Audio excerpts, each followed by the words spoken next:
ரீங்காரமிட்டு வானில் ஒரே நேரத்தில் வட்டமடித்து பலவித வடிவங்களில் வண்ணக் கோலங்களிடுகிறது. தங்களது சிறகடித்து பறக்கும் திறனால் பார்ப்பவர்கள் அனைவரது மனதையும் இந்த சிட்டுக்குருவிகள் கொள்ளையடித்து வருகின்றன. திருவள்ளூர் மாவட்டம் திருத்தணி ஐந்திணை நிலங்களில் குறிஞ்சி நிலப்பகுதியாகும். மலையும் மலை சார்ந்த திருத்தணி முருகப்பெருமானின் 5ஆம் படை வீடு என்ற பெருமையுடைய இப்பகுதி தற்போது சிட்டுக்குருவிகள் சுற்றி வரும் சுதந்திர பூமியாக காட்சி தருகிறது.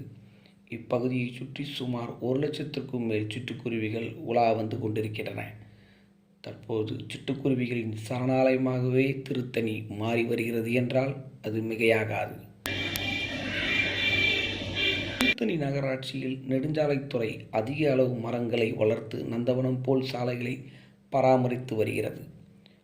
சுற்றுலா மாளிகை பகுதியில் ஓங்கி வளர்ந்துள்ள மரங்களில் உள்ள கிளைகளில் வந்து காகம் உள்ளிட்ட மற்ற பறவைகளுடன் இந்த சிட்டுக்குருவிகளும் வசித்து வருகின்றன. மாலை நேரங்களில் இரை தேடி முடித்து கூட்டிற்கு கூட்டமாக வந்தும் மகிழ்ச்சியில் ஒன்றை ஒன்று சந்தித்து கூட்டமாக வானில் ரீங்காரமிட்டு வட்டமடித்து மகிழ்ச்சியுடன் வண்ண ஜாலங்களை பல வடிவங்களில் நிகழ்த்தி பார்வையாளர்களை பெரிதும் கவர்ந்து வருகிறது.